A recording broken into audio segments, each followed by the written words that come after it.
Magandang umaga po, magandang tanghali, o magandang araw.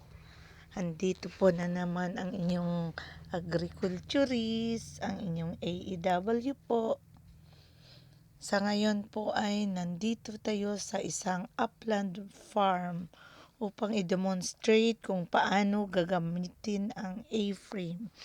Ang A-frame ay ginagamit po ng mga nagfa-farm na nag-i-establish ng salt or sloping agricultural land technology.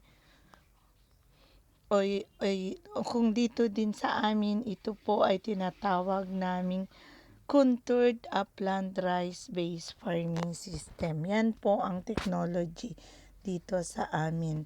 Ito po ay ginagamitan ng A-frame. Ang A-frame po ay ginagamit upang malocate ang contour lines, yung pare-parehas na level ng lupa, at doon magtatanim ng mga hedgerows. Ayan, no?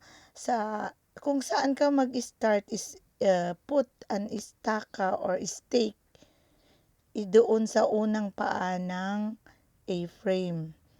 Pagkatapos, ilipat-lipat mo yung isang paa para yung plumb bob nasa gitna na ng A-frame. Pag nasa gitna na nung plumb bob ng sa A-frame, ibig sabihin magkapantay na nung lupa doon sa dalawang paa ng A-frame. Ayan. Ito naman ay gumamit sila ng mas malaking A-frame, pero parehas din lang. Mas malawak lang yung hakbang kasi 1.5 ang ginamit dito, yung sa una 1 meter. Ayan. Lagyan na ng istaka dun sa unang paa. Pagkatapos hinahanap na yung center doon sa plumb bob. Pag nakatapat na yung plumb bob sa center, ayan, lalagyan na ng istaka dyan sa kabila. Lalagyan na ng istaka dyan sa kabila pag nahanap na pag magkapantay na yung paa ng A-frame. Ayan, lagyan na ng istaka. Pagkatapos na lagyan ng istaka, ililipat na naman yung A-frame. Ganyan. Ayan. Tapos hanapin na naman kung saan ka level niyan sa kabila.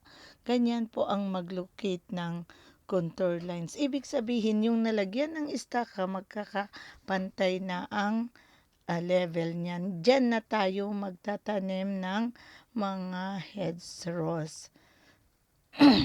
Yan po ay ginagamit upang makontrol ang soil erosion, at yung itinatanim dyan ay para makatulong din pampataba sa lupa at makadagdag